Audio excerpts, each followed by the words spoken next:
Hey, what is going on, Hustle Buddies? Sorry, the camera and the mic are a little bit different. We had family come last week, and then more family come this week. So unfortunately, my office has been converted, and all my camera gear and mic gear and everything is packed away. So you'll have to bear with me for this week for slightly lower quality. But we are super pumped that you guys are here. Welcome to Sunday Night Live. If you're unfamiliar, so we try to do this every Sunday when we can, and I just come on here and I answer like as many questions as I can, hang out with you guys, see how your weeks are going. Sometimes I'll have a few things to talk about. This week I won't have as much to talk about, really just one. And then we'll crank through some questions. I posted earlier in our Facebook group, and if you're not a part of that yet, definitely join that, facebook.com/group/hustlebuddies. It's an awesome community. But I posted earlier in the Facebook group for some questions, and man, you guys posted a ton of stuff. I love it. That's great. So we're gonna crank through a bunch of those. I probably won't have time for everything. I'm trying to limit tonight to about 30-40 minutes. Keep it a little bit shorter than usual. But yeah, welcome. All right. So the only big thing that I have to announce is that Q4 is like a couple days away. So it officially starts in October. So we are super, super close to Q4 actually starting. We're super pumped about that. We're excited. We're sending lots of stuff in already. Oh yeah, hey, welcome guys in chat. If you're here watching, let me know that you're watching. Let me know where you're from, all that. I love to sort of see where everyone's from. I think we had someone last time from like Denmark or somewhere cool. So Q4 is right around the corner. We do still have our Q4 class. It's going to be available for about one more month. And then we're going to take it down. I mean, if you already have it, you'll still have access. But if you haven't gotten the Q4 class yet, you've only got about another month before the information in it won't help you anymore. So if you haven't gotten that, head over to our website, hustlebuddiesofficial.com, and you can see it in the class section. It's the Mastering Q4 Profits class. All right. Welcome. Hey, from Atlanta, Oklahoma. What's up, guys? We got a lot of people over on YouTube today. That's great. I love to see it. Sitting here adding inventory while I listen. Yep, that's great. Multitasking. That's awesome. All right. So basically, I'm going to crank through a bunch of these questions over on Facebook. I only looked at a couple of them ahead of time. And the couple that I looked at were great. So I'm just going to assume that there's a lot of really good ones. I might skip a few because either we've already talked about it a lot, or maybe it might be a really long answer. So yeah, I might not have time to answer all of the questions, but just know I appreciate you guys. And if your question doesn't get answered, I'm so sorry. It's nothing against you. It's not personal. I've had a couple people message me recently like, oh, why didn't you answer my question? It's nothing personal. We just have a group of 20,000 people, and I can't personally answer every question. All right, so let's dive into this. Let me see if I can get my screen share to work. All right, that's not going to work like that.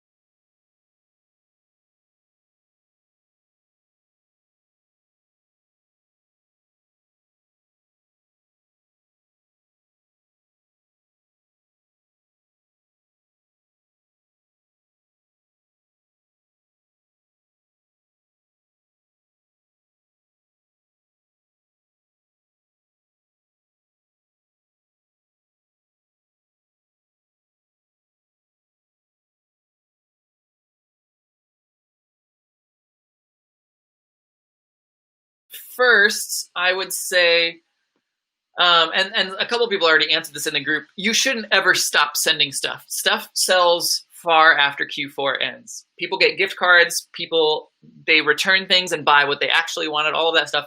You will have fantastic sales well through January, even some into February, that are still sort of like Christmas sales because of all the gift cards and things like that that are going on. So I would never stop. Now, there are a couple like cutoff points that Amazon will say you have to get it into the warehouse by this date in order for it to be available for a customer by Christmas. They haven't. I don't believe they've released those dates yet for this year. There's usually a cutoff date for Black Friday and a cutoff date for Christmas. Like if you want your stuff to sell by then, normally it's the very beginning of November or the very beginning of December for Black Friday or Christmas, respectively. All right. So there will be like a cutoff date. Usually it's like December 2nd or December 3rd. That's what it's been in years past. It might be a little bit sooner this year because they're so backed up. That's when they're like guaranteed cutoff date. So if you're doing like a bunch of toys or something like that, I would say like, so for Black Friday, because it actually happened so close to the end of the month and where all the cutoff dates are this year, basically like you need to be, whatever you buy on Black Friday, if your plan is to sell it FBA before Christmas, basically you need to spend like all day Saturday and Sunday packing it and ship it out that Monday. If your plan is to FBA it prior to Christmas and it to be guaranteed. Now you can send it in after that point. There's nothing wrong. It's not like a hard, like, oh, we stopped accepting shipments. It's not like that at all. It's just that's in years past, that's when they guaranteed it. Like if it's not there by last year's December 3rd, if it's not there by December 3rd, they can't guarantee that it will be ready to ship to a customer prior to Christmas. All right. So hopefully that helps out with that. That's a great question, Carly. All right. Carly asks when you should stop sending stuff for Q4. Never. Stuff sells after Q4. There are some official cutoff dates on Amazon as far as you'll need it to get there. Last year, it was December 3rd for them to guarantee your thing could be sold by Christmas, but don't worry too much about that. Specifically, if you're buying for Black Friday, if you buy it on Black Friday, if you want to sell it by Christmas, plan to pack it and ship it Saturday and Sunday and get it the heck out of your door by Monday. Boom. Next question. Dennis, what can you do about all the listings that are changing, like single packs to triple packs, double packs to six packs? You can't. It really sucks. It's a problem we all deal with. Complain to Amazon, but they're not going to do anything about it. We all deal with it. There's no good solution. If you're a programmer, you can make a lot of money if you can find a solution, because that is a pain point that we all deal with. Monica, that's a big question I'm probably not going to get into here. Have we gotten a date for Prime Day? I heard that Prime Day was October 13th. I haven't personally confirmed that on Amazon. That's just what I've heard. You'll see your sales go up some, probably not huge this year. I don't think Prime Day is going to be massive.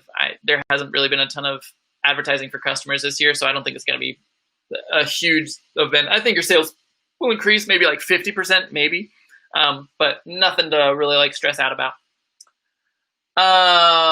Man, I'm so sorry, guys. All right, so expiration dates in boxes is what this person was asking. Amazon asks for only one expiration date per ASIN per box. That is absolutely correct. That is the official answer. Unofficially, I don't think very many people even know that rule, and fewer still abide by that rule. So you do have the correct official answer, and I'll leave it at that. Starting out with used books. Some of them are profitable. Some of them might be like $1 or $2. I would say send them off. $1 or $2 is great, but double check your fees because a lot of people have the wrong fees listed and they're looking at FBM instead of FBA. And then you would not be $1 or $2 profitable. You'd be like negative $5. All right.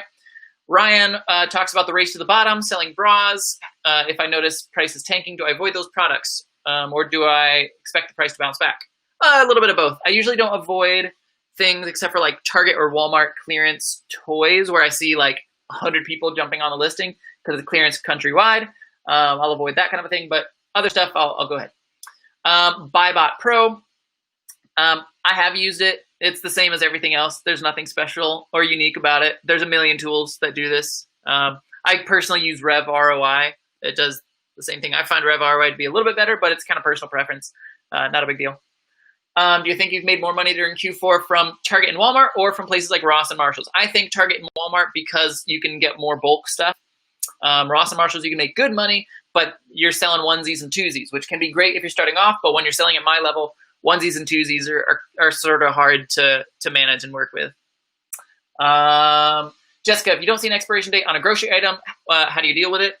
It has to have an expiration date. There are no grocery items, it's an FDA rule. It has to have an expiration date. If a store is selling something without an expiration date, they're either like doing it illegally or it's some like hometown, homegrown something, and they don't know that they're breaking FDA rules, but it has to have an expiration date if it goes into your body. So yeah, so keep looking. Or don't sell that because you're gonna be breaking like FDA rules. Let's see, this person was talking about bubble wrap, if they should bubble wrap something. When in doubt, it's never the wrong choice. It's sometimes the correct choice and never the wrong choice, so you might as well bubble wrap it. And then as far as where you put the label, you bubble wrap the item, you put the bubble wrap inside your poly bag, and then you put your label on the outside of the poly bag. That is the answer. Tatiana, you should check that on Amazon. Amazon will answer that real quickly about FBA fees increasing for Q4. They'll break all that down for you if you do a search for that. Do I think Amazon is too saturated? No, if I did, I wouldn't have created a group of 20,000 people that we help for free all the time. I think there's plenty of room to grow on Amazon. The customer base has increased just so far. Like in 2020, it's grown by 20%. And I think it'll go even more during Q4, so I'm not too stressed about that. Let's see. I got to skip some of these. Sorry, guys. If you branch out into other platforms, can Inventory Lab track it? No, they cannot, unfortunately. What's the best way to handle counterfeit sellers? Like in their case, they have people from China tanking a listing, blah, blah, blah. There's not a magic bullet, unfortunately. You can do the same thing back to them, but they're just going to keep fighting you. I would probably recommend just getting off that listing, sell out of what you can. If it's really great, you can try to do the same thing back to them, like buy stuff as a customer from them, report it as counterfeit because it is counterfeit. But it's really hard to deal with, and that's unfortunately what a lot of people over there are taught to do because they can just create more accounts, and Amazon really doesn't do a great job of dealing with that. Kike asked about the Kohl Inventory Lab purchase, how you account for the discounts with your cost of goods. What I do, my cost of goods is exactly what the receipt says. It does not account for the Kohl's cash. So if you buy 5 items for a total of $50, $10 each, and you earn $10 of Kohl's cash, in Inventory Lab, I will put the cost of goods as $10, 10, 10, 10, 10, 10, 10, 10. And then on the second purchase, when I spend the Kohl's cash, let's say I buy 1 item for $10 and I use my $10 of Kohl's cash, I will put $0 as my cost of goods. But in my head, I'm doing it the other way. So in my head, when I'm buying it, I think, oh, this doesn't cost $10. This actually costs me like $8 because it's 20% less. That's 10 back for every 50 that you spend. So in my head, I'm doing it one way, but the official cost of goods, it's always what the receipt says. That's the easiest. It's what the IRS prefers from what we understand. It's the most accurate, most efficient all around. Some people were asking if they can ask a question. It's better to just ask your question instead of asking if you can ask a question. That is what I recommend there. Let's see. Is there a problem selling K-cups? No. If you're ungated in them, go for it. If you're not ungated with them, then you can't sell. Let's see. Are cookies meltable? Just plug it into Amazon has this ASIN checker here. Steve posted it. So all these questions, by the way, are over in our Facebook group. But you can plug in any ASIN into this Amazon page, and it'll tell you if it's meltable or not. Steve asks if burner cards are good for OA. I would say they're only good if you have already burnt a bridge. I would never recommend doing it preemptively. I think that's kind of a waste. But if an account gets burned, like let's say they ban your Kohl's account or something like that, that's when you could get one of these burner accounts, and that could come in handy. We have so many different cards, so many different credit cards that because we do the credit card hacking game over here where we just earn points for hitting minimum spends, which is a great way to get free money. So I don't personally find a need for it. If you don't have a bunch of different credit cards and you need multiple cards, like an account gets burned, then that could be an option. But I would say cross that bridge when you get there. Don't worry about preemptively doing stuff. I think it's kind of overthinking that if you preemptively do stuff. Do brand enforcement companies like Voyeurs know who I am because of Hustle Buddies? I don't think so. I don't think they pay any attention. I don't think they're good at their jobs. I don't think they have any idea who I am. Yeah, we've got a whole stack over here of Voyeurs stuff. Hopefully there's a class action lawsuit one of these days and we'll jump in. Beauty products, I don't see an expiration date. They just see the 12 months after opening thing. I would really double check to make sure there's no codes anywhere. Sometimes there's other types of codes. like Julian codes, things like that, and you'll have to look that up on the manufacturer website. It might not look like an expiration date. It would be like a different format, like H12 something, whatever. And that is an expiration date, but it's called a Julian code. And different companies use different codes. That's just one example. So really double check, make sure. It's pretty rare that there's no expiration date at all anywhere. Yeah. Matthew needs some tax loopholes. Tax loopholes would be turn yourself into an S corp, and then you get all the tax loopholes. So, like in the news recently, for example, this is not at all political. This is what I know as a business owner, and we we have a lot of opinions about politics. But you'll see that recently Trump's tax thing came out, and he has paid very little in taxes because it's income tax, and I think that's the key here. Now, I haven't looked into it myself. Maybe he evaded them. Maybe he didn't. I don't know anything about that, but I do know that business owners pay very little in taxes because we do not have income. My business owns a lot of things, and I happen to use a lot of things that my business owns. That's the loophole. If my business doesn't pay me a W-2, or if I pay myself a small amount, then my income tax, which is only based on what my W-2 income is very small. All right. So the more stuff that your business can buy, the less you're going to be paying in taxes. And really, you get all those loopholes once you get into at least the S corp range or larger. I mean, obviously, I'm sure he has like C corps and other things like that. But yeah, that's business owners don't really pay taxes. It's kind of funny when people talks about like, oh, we need to tax the 1%. The 1% aren't paying taxes, and raising the tax bracket is meaningless because the 1% they don't have income. They don't have jobs that pay them a salary that they would pay tax on. Only people who get W-2s pay taxes. There's a few exceptions to that, but the blue collar workers of America are the people who are taxed, and tax laws are written for the rich to tax those who work for the rich. So once you own things and once you sort of enter that level and you understand the game that they're playing, I don't like the game. I don't think it should be that way, but it is that way. And so we play by their rules and we take advantage of all the loopholes we can. Yeah, we've paid significantly less in taxes for our business than we ever did as public school teachers working for the government, which is, it's stupid. I dislike it, but that's how the rules are, and we're going to play by the rules.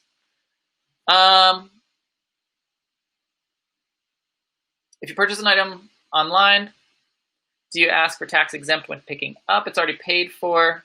If it's already paid for, then that's going to be a pain in the butt. I wouldn't do that. And you can write that stuff off at year end as a separate line item. Don't account for it within your item level. Like if you pay, let's say $10 for the item and you have 7% tax, don't put that your cost of good was $10.70. That's going to take you forever. Write what the receipt says, and then at the year end, look at all your receipts and tally up all of the tax line items, and that will be its own line item that you give to your accountant. So you paid $7 that day, and $2 that day, and $11 that day. Just add all those things up, and that's how it'll work. And then the last one, and then I'll get to some questions in here. Dina, someone asked if they could lower the price. Is that against the TOS? No, you can put the price whatever you want. Personally, I would put no response needed because it doesn't really matter to me. Some people will do that. And that is up to you. All right. Thank you so much for bearing with me, guys. I'm so sorry that my sound was off for like the first 20 minutes of this video. Oh my gosh. Yeah, I appreciate it, Cody. Cody sent me a text. All right, let's see. I'm gonna turn this off. Okay, let's see if there's a couple questions here that we can answer. Is it possible to do Amazon from Canada? Yes, absolutely. We know lots of people who sell on Amazon in Canada, whether that's on Amazon.com or Amazon.ca or both. Yes, it's 100% possible. There's lots of Canadians in the group. If you just search for Canada, you'll see other Canadians, and maybe you can get in touch with them, reach out to them. Kind of discouraged, but considering it, this is the kind of thing that you really have to just push through. If you're the kind of person who gives up, you can't really fail an Amazon business. I don't know Amazon businesses that fail. I know people who give up, and I know people who stop selling on Amazon, or maybe their priorities shift. But yeah, I would say if you quit when you get discouraged, I don't know if Amazon's going to be a great fit for you. You really got to be able to persevere and push through some failures and learn from the failures, because everybody fails. It's the people who succeed are the ones who failed the most and just kept failing over and over and over, and eventually they stop failing and sucking, and then they learn some good lessons. All right. Let's see. We can't hear you. Can't hear you. Can hear. Yes, can hear. Can't hear. Can hear. Let's see.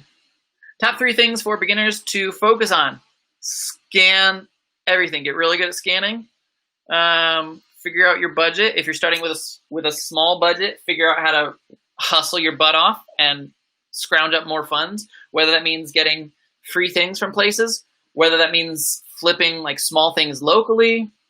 You got to hustle if you're starting with a small amount. If you're starting with a larger amount, then figure out your pain points and then find tools to fix those pain points. Or invest in education so that you hit less roadblocks. Like, we've got lots of classes. If people are starting with if you're starting with a small budget, don't buy education, don't buy classes, don't buy coaching stuff. But if you're starting with a larger budget, absolutely, you can skip a lot of those failures. So yeah, if you're interested in that, hustlebuddiesofficial.com has all of our cool classes on it. What's the minimum monthly number of sales of a product that you will buy? 1. I mean, if it's selling once a month and I'm the only seller, then I'll buy 1 or 2 of that product. No big deal. What's up with pending sales? They're just waiting to be shipped out. Nothing you can do. Don't pay attention to it. There's nothing that you need to do on your end. Nothing you need to do on your end. Just keep feeding the beast. Have we successfully received documentation that requires for product compliance requests? It depends on which ones. There are a lot of things that we have and some things that we have not. So that's unfortunately kind of a big question that we can't get super into.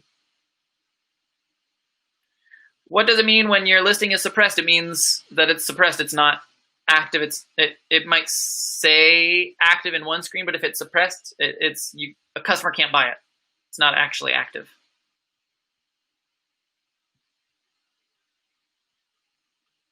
What type of growth do I see in the 5-year future? Monstrous growth.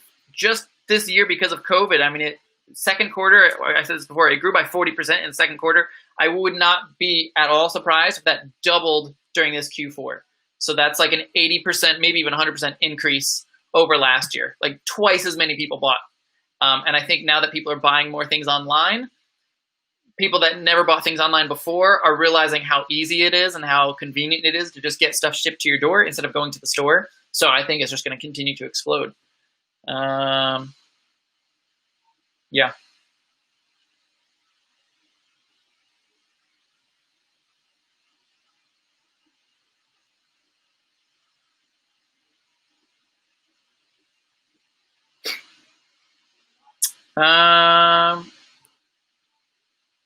There are rules for the polybag. They have to have suffocation warnings. We have a link. So we've got a video on our YouTube channel, youtube.com/c/hustlebuddiesofficial.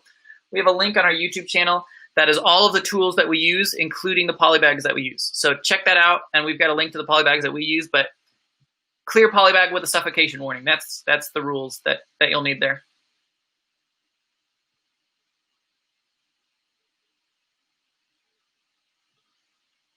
Have I seen my Kohl's margins decrease? Not really. I mean, maybe a little bit on some of like the low end bras, but there's so much to go around, and clearance tends to be very regional. Now, I would say like end of season things, I don't usually buy end of season stuff because that is available countrywide. Like it might be, let's say it's like an end of season sale and all of this style is going for $16.99. It's going to be $16.99 everywhere. So the only time that I would buy that is if I get like a 40% coupon and there's Kohl's Cash and there's like an intimate sale or something like that. So for that specific type of thing, it would have to be really freaking cheap for me to buy. But people sell out. People go out of stock. Bras sell year round. I really haven't seen a noticeable difference in Inventory Lab. I can see under my like supplier profitability category within Inventory Lab, my supplier profitability year over year, and Kohl's this year is the same as Kohl's last year, and we're still making a ridiculous amount of money from them. So yeah, it's just it's a big ocean. There's so much.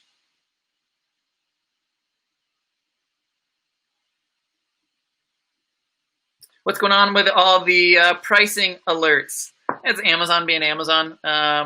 Yeah, the more time goes on, the dumber they get with this. It's a pain point that we all have.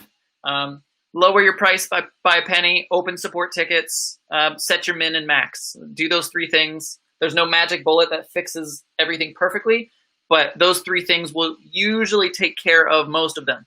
Keep lowering by a penny, open support tickets, and make sure your min max within Amazon is set so that your price is within that range.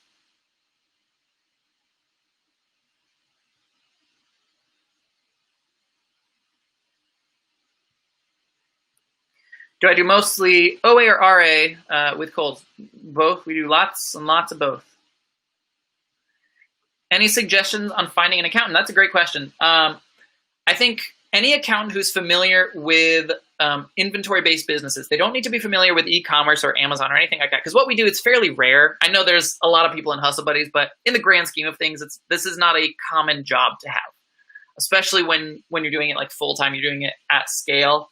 I would be surprised if there was more than 5,000 to 10,000 people and this is in the US, 5,000 to 10,000 people that are doing arbitrage full-time. Private label is a little bit different, but yeah, so find one that is an inventory-based business, because what we do is very similar to like the mom and pop store down the road, and find one who communicates well, quickly, and electronically. So if you can shoot them a text or you can shoot them an email, great. If they're only like face-to-face or only will call you, I'd probably avoid that. But that for us was the big criteria. Or you can find one online. There's like Not Your Dad's CPA. I know some people have used him. If you don't care about being in person or having someone in your state, you can look online.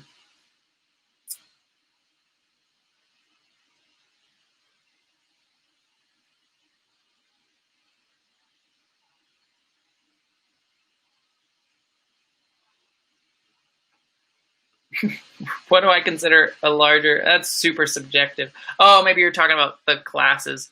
I would say if you're starting this with over like $500 to $1,000, I mean, that's not like large, but if you compare that to starting with 100, it's very radically different starting this business with $100 than if you're starting with like 500 to 1,000. And we have videos on YouTube for how to start this with 100 and how to start this with 500. Maybe I'll do one for 1,000 too. But yeah, it's radically different what you should spend your money on with those two entry points. Ooh, what classes will we be coming out with? So I've got a whiteboard. You guys can't see it over here. I've got 8 different like class ideas that we'll be rolling out. I don't like to roll them out too quickly, one after another, because I don't want you guys to think I'm just trying to like sell you more and more and more stuff. Couple of them. So we've got like ungating, like an ungating class, like how to get ungated in Starbucks or Nike or things like that. I'm thinking about putting something together for that. Probably going to put something together for creating bundles.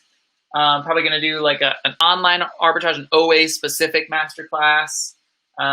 Co-packing. We'll talk. That's a deep thing. Do some sort of challenge. Maybe do some like mentorship cohorts. I've got a whole list of ideas that we'll be working towards. Probably we've sort of taken a step back because we have to focus on our own business here in Q4, but maybe towards the end of Q4, there might be something coming out. My guess would be ungating. That'll be the easiest one for me to do next. It'll be fairly simple.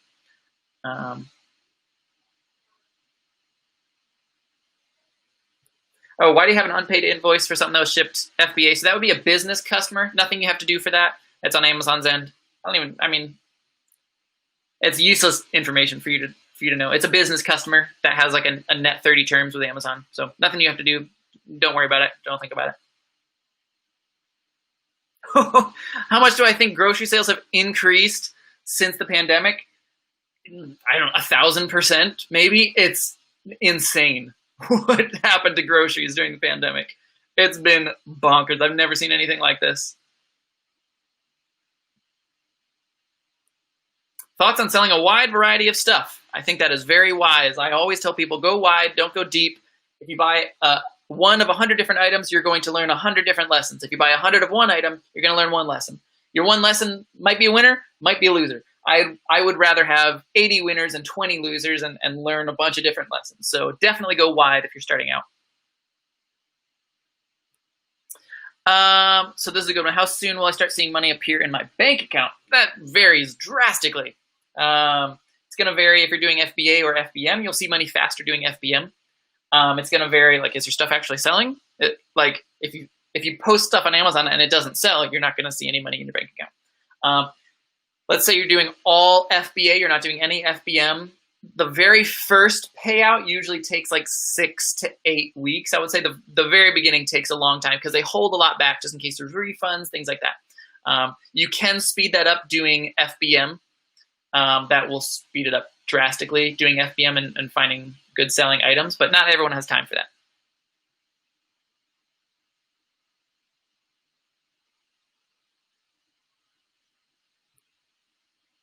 Have you ever had the fear of having your Amazon account permanently shut down? Everybody has that fear. If we ever got into serious trouble, though, we're like, since this is our livelihood. Like I know we make content, but Amazon is our business. Any content income is just going to like buying a cool house for our kids or something like that. It's going to more like pipe dream funds. But our regular job, our business, what pays all of our bills is Amazon. So for us, it's our livelihood. If we ever got in serious trouble, I would just hire legal help.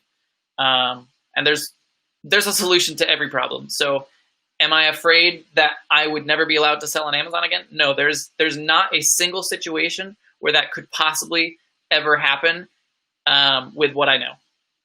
It's just maybe like my account might get shut down, but that doesn't mean I can't be a part of selling on Amazon anymore. There's always a solution. And usually you can just hire that out, like hire a lawyer and come back on Amazon. I've known there's very few full-time sellers that I know that have never been suspended at some point or another. It's usually not an if, it's a when. And then when it happens, then you hire help and you get reinstated.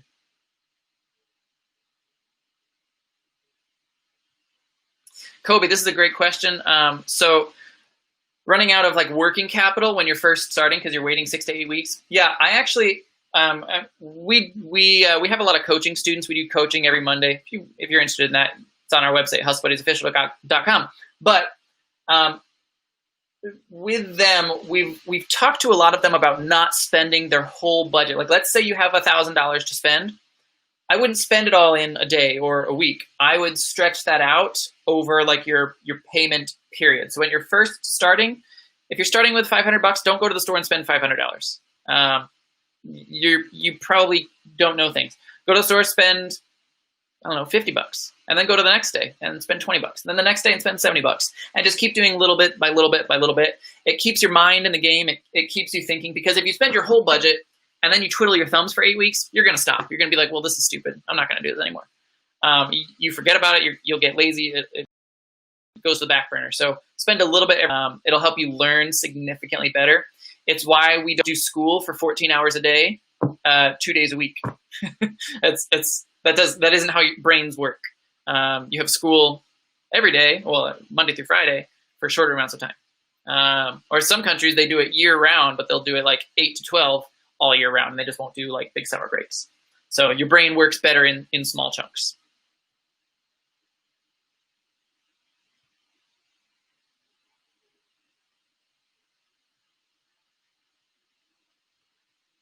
Oh, do you want for starting with 5K? Yeah, it's on our list. We've got a whole list of videos to do. I'm really backed up. We've had a lot of family visit us recently. So in about a week, I'm going to be diving into YouTube really heavy, and I might start trying to pump like a video out per day or every other day. We're going to really crank up our video production here in a second. I'm trying to get a video editor to help me out.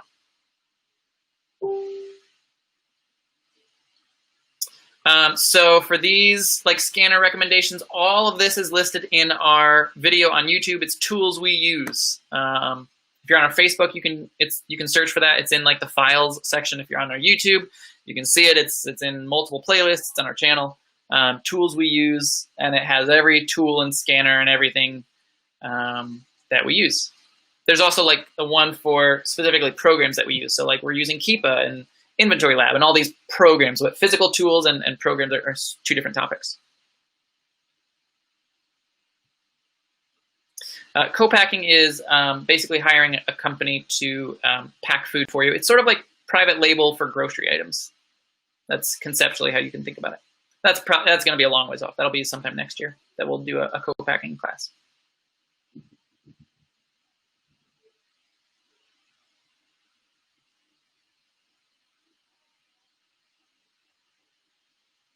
I'm looking for a couple more questions. I don't have a ton of time left.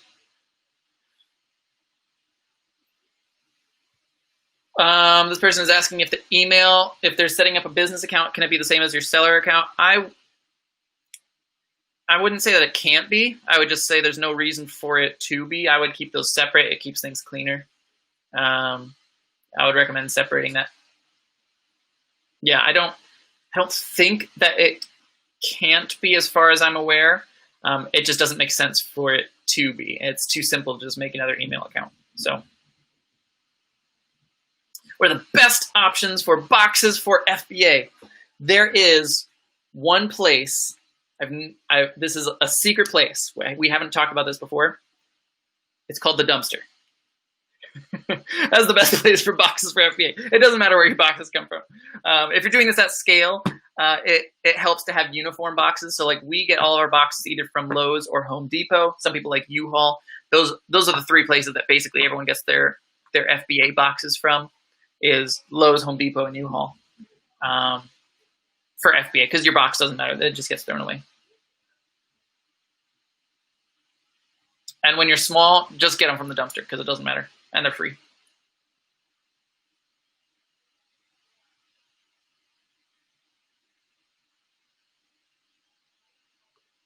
This depends, Miss Cat. Should she take photos of Arbitrage products with their receipt? It depends on what store. It depends on if your receipt is itemized. If your receipt is itemized, like you're getting it from Walmart or something, and it has like the UPC and the name of it on the receipt, great, you're awesome. If you're buying, let's say, Nike shoes from Marshall's, your receipt is going to say men's athletic shoe, and then the numbers are going to not correspond to the item. It corresponds to like the Marshall's store tag. So in those situations, yes, take pictures with the receipt. There's a guy in the group, his name's Walter, who's shown some examples of what he does, because he does a lot of that at scale. So you can look up his name, Walter, not Walter Blake. I forget your last name. Sorry, Walter, if you're watching this. I can't think of your last name. Do you do any wholesale? Yep. We do arbitrage. We do wholesale. We're getting a little bit into private label. My expertise are much more so in arbitrage and some into wholesale. It works for us. It's what I know. It's simple for me. So. Let me see. How do you get the Kohl's class? It's on our website, hustlebuddiesofficial.com. There's a little link at the top for like all classes. You can go there, or maybe someone can link this to you if they're looking at the comments. I can't see in my system. I can't see this comment on Facebook, so I can't send you the link. But Hustle Buddies. I wonder if I can do if this will go to all platforms. HustleBuddiesOfficial.com. And then at the very top, it says like all classes or all webinars or something like that. You just click on that button. Let's see. We're getting towards the end. Battling with a seller who definitely has a repricer. How many SKUs should I get? Aura. I can literally chase them down 20 and then back up to normal. It's a personal preference. It sounded like you were brand new, Kobe. I saw something else that said like you were pretty new, starting. You bought like 4,000 of stuff, and that was like your first big thing. I wouldn't do it if you're brand new. This is like you've been doing it a couple months, and then you get it. Using a repricer in general will definitely skyrocket your sales. What I would do personally, if I were you, if I just like started, let's say a month ago, I don't know exactly when you started, but I'm going to take an educated guess that it was about a month ago. If I just started a month ago, personally, what I would do, reprice manually, like 2 or 3 times a day, all the way until a week before Black Friday. A week before Black Friday, sign up for a free trial of Aura. You get a 2-week free trial with Aura if you use our link. I need to find that. But so use our link. You'll get a free 2-week trial with Aura, and then you can get it's like a 10% discount after that, which is amazing. But get the 2-week free trial. Get it a week before Black Friday, so that you have a week to sort of iron out all the kinks, and then it's working on full blast during Black Friday. If it makes you lots of money, awesome. Keep it. Pay for it. It should pay for itself for the next 12 months if it did what it was supposed to do. If it doesn't, no worries. Turn it off. No risk free trial for that. I'll try to come back and post a link to Aura. But if you search for Aura in the group or on our YouTube channel, we've got lots of links with our awesome discount code. And the discount code actually works on the annual purchase. They say it's good for the first 3 months. So if you get like the monthly reoccurring thing, I think it's 10%. It might even be 15. But yeah, so they say it works for the first 3 months. It actually, if you just buy like the whole year up front, it works for the whole year up front, which is kind of nuts. I don't know if they know that that's how their settings are, but that's how their settings are. That's a lot of money off.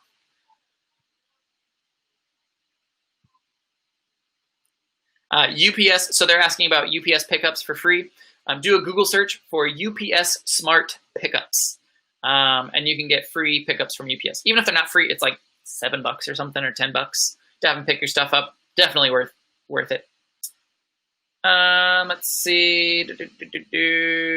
Get all the boxes from the neighborhoods with new builds. You have lots of people moving in, garbage day. Yep, get them from the dumpster. That's the best place.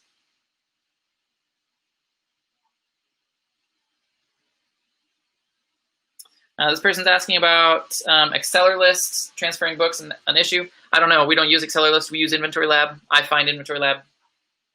In my experience, I liked Inventory Lab better. I guess it's been many years since I used Exceller list, but personally, I use Inventory Lab. So I don't know what your issue is. I don't know how to fix it. You'll have to reach out to their support.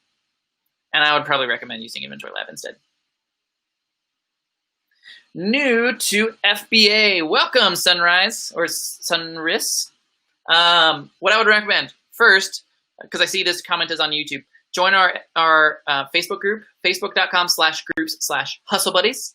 Join that. Once you have joined, go to the units tab and go through all the units. We've got like here's your first step, here's your second step, here's your third step. We've really broken it down super, super simple for brand new beginners. So head there and hit those units.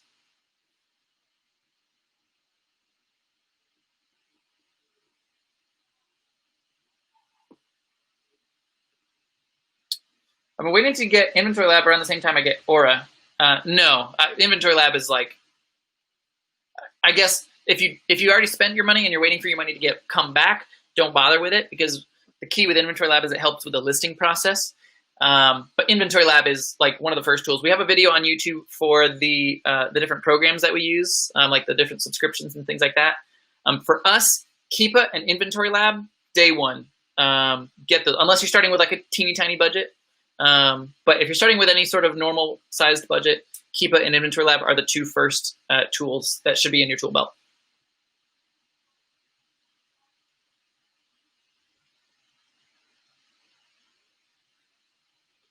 This person is asking that their profit margin is about 8%. Do I have tips on improving your margin? The tip would be to sell better products. That's not really a question that I can answer.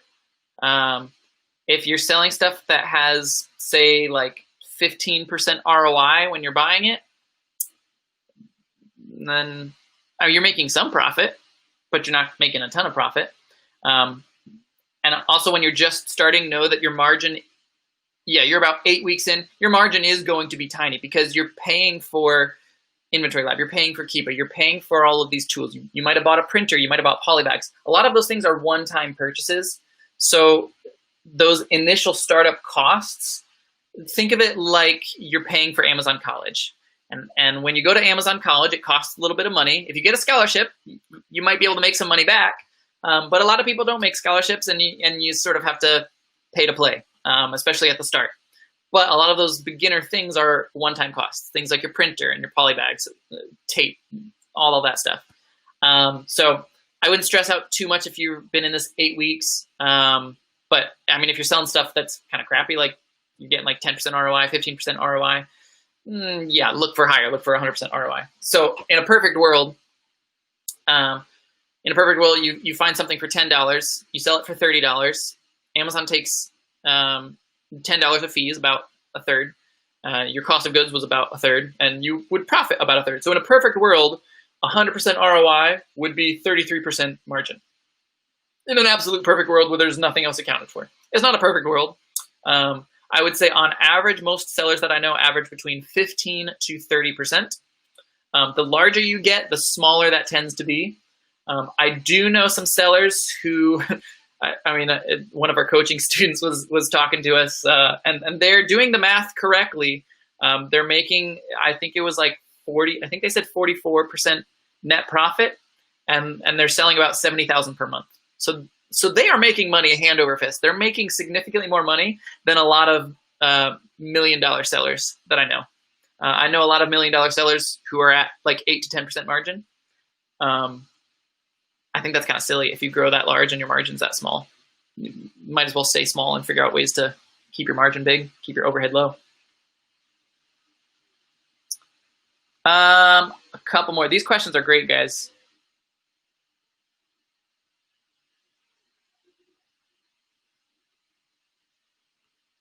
Okay, let me see if I can figure this out. Because I've seen, you've asked this like 3 times now. Let me see if I can answer this. If you do an item with 12 that you place in one box, traditional labels. So do you make a 12 pack? Are you listing 12 of one item, or is your listing a 12 pack? Like let's say you're selling Pepsi and you're selling a 12 pack of Pepsi. If you're selling a 12 pack of Pepsi, it's one label. I would put it in a poly bag or something similar that says do not separate, this is a set, and then you put your one label on the outside. Okay? If you're selling 12 individual items, then like if you're selling 12 2 liters of Pepsi, for example, then each one of those 2 liters needs to have a label. How long did it take you to scale up to the point where you needed a warehouse space? Never! We have never needed a warehouse space. In fact, I intentionally do not have a warehouse. Our whole goal with this wasn't for me to have another job. We were teachers before, and we were working long hours, and I want to be home with my kids. I can't achieve that goal if I'm not at home. So we have very intentionally not gotten a warehouse.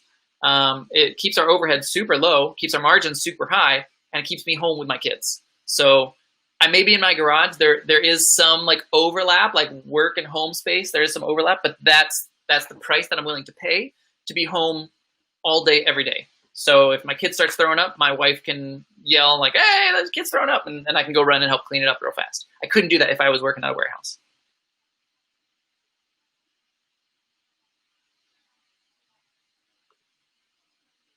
How do you estimate shipping charges and you're a basic Amazon seller? Amazon will give you a flat, I think it's $4.99 or maybe $5.99. They will give that to you for shipping, regardless of what it costs you to ship. They call it shipping credit. And you can't change your template. You can't change anything like that. So as far as your actual cost, if something weighs under a pound, it'll cost you $4 to $5. If it weighs over a pound, it'll cost you like $8 to $10. So if you're a beginner seller, I would say in general, try to stick with things that are under a pound, which is 16 ounces. For those of you who don't know, I had to learn that. Yeah, I would say if you don't have a pro account and you can't set up your own template, stick to things under a pound, and then your shipping you'll actually make a little money on the shipping.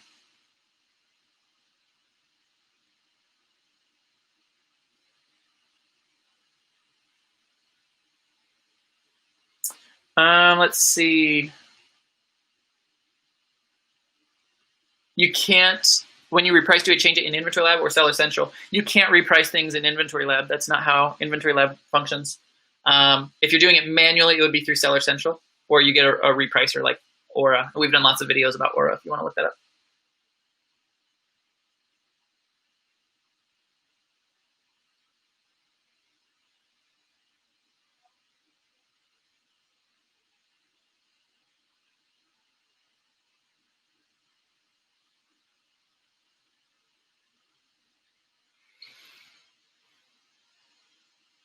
Let's see, we're reaching the end. Some of these I'm going to have to skip. Nothing personal, guys. They're just bigger questions.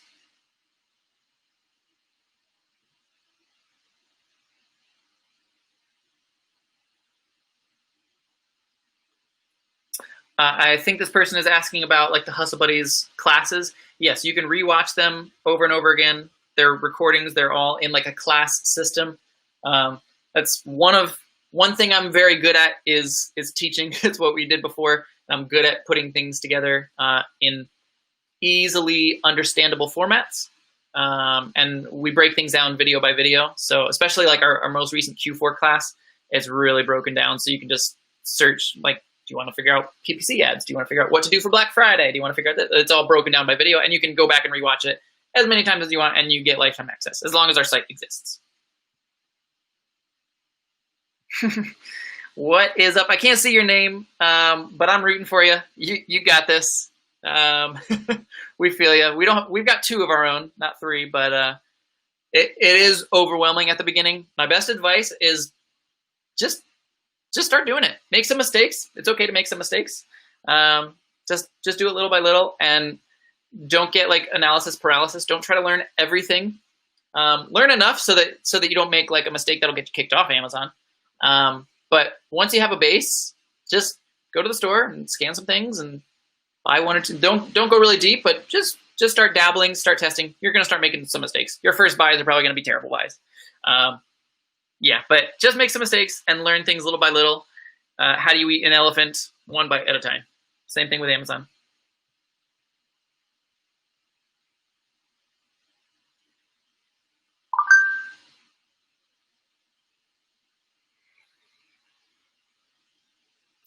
Yes. So if you purchase Inventory Lab, it comes with Scoutify. It's the same company, so you get Scoutify when you get Inventory Lab. I would never recommend, because I think they charge like $10 or $20 or something for Scoutify. I'd never tell anyone to buy that separately. If you're not at a place to get Inventory Lab, you're not at a place for Scoutify. So get Inventory Lab. And we've got links to all of that, guys. And that's an easy way. Like if you want to help support our free content, because I don't make money from this, but if you want to help support free content, use our links for things because it doesn't cost you any extra money, and it gives us like $5 if you sign up.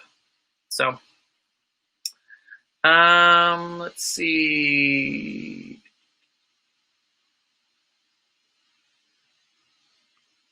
Tactical arbitrage, hands down, no contest. All day, every day. Not even in the same ballpark. It's like, would you rather drive a Lexus or a scooter? I'd rather drive a Lexus or a Tesla. Yeah, it's not even close to the same thing. And we've done lots of videos with tactical arbitrage. We like them a lot. It's what I use. It's every large scale OA seller uses tactical arbitrage. It's the golden standard by far. That's why we've done so many videos with them. So if you're interested in that, watch some of our videos. We even interviewed like the actual creator of it. So yeah, check that out. If you're going to make an S Corp, what I would recommend is finish out your first year, whatever you're doing, and then 2021, talk to an accountant about if an S Corp would be right for you. It's different for everybody, though. Let's see.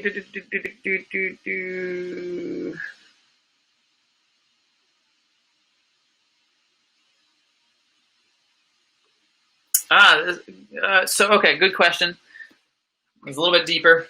They sent in 2 child listings of a parent listing. So the parent listing is like Nike shoe style 1, 2, 3 ABC. The child listing would be black size 8 and black size 10. Those would be 2 child listings of the parent listing. So they sent in 2 of these listings that were all together. It had a great rank. And then one of them was orphaned. That means it was split apart from the group. That'll happen when a seller who originally created it closed and deleted their listing. I don't like ever deleting a listing because of that. You can contact seller support. There's actually a tool within Amazon where you put in the parent ASIN and the child ASIN that should be remerged with it, and they will remerge it for you. So seller support will help you with that one, Snazzy. Oh, do you outsource any of our Amazon business? We outsource a ton of our Amazon business. Yeah, I love outsourcing. We're actually in some groups. I might pull thinking about trying to pull some like business coaches in about outsourcing. So people that have nothing to do with Amazon, but have everything to do with like time management and outsourcing. I'm thinking about bringing some people in, maybe like paying for consulting that they could give to the group then for free. Yeah, so we've outsourced lots of things. The first thing that I would outsource, packing and prepping. You can almost train a monkey to take clearance stickers. You probably could train a monkey to take Walmart clearance stickers off of stuff. So if you're still doing that yourself, if you have kids or if you have friends that have kids, you can train kids to do this. Or just maybe there's a stay-at-home mom or something like that who needs a little extra side income or something. It's a very simple job. Anyone can do it. So yeah, that should be the first thing that you outsource.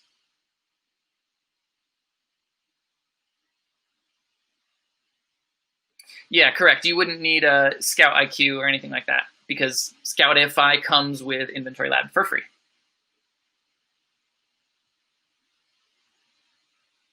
What types of things do I go over in coaching? Whatever you want. We've got a little questionnaire for you to answer.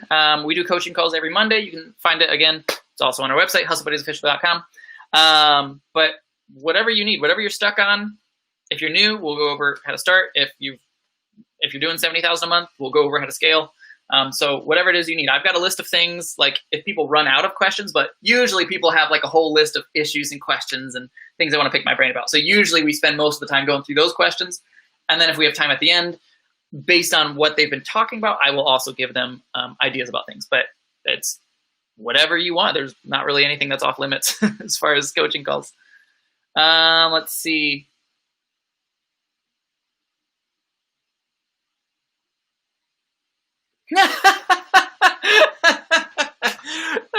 As a child of an FBA parent, I can confirm outsourcing stuff is easy.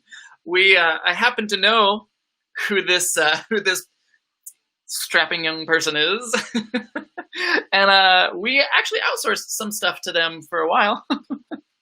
What's up, man?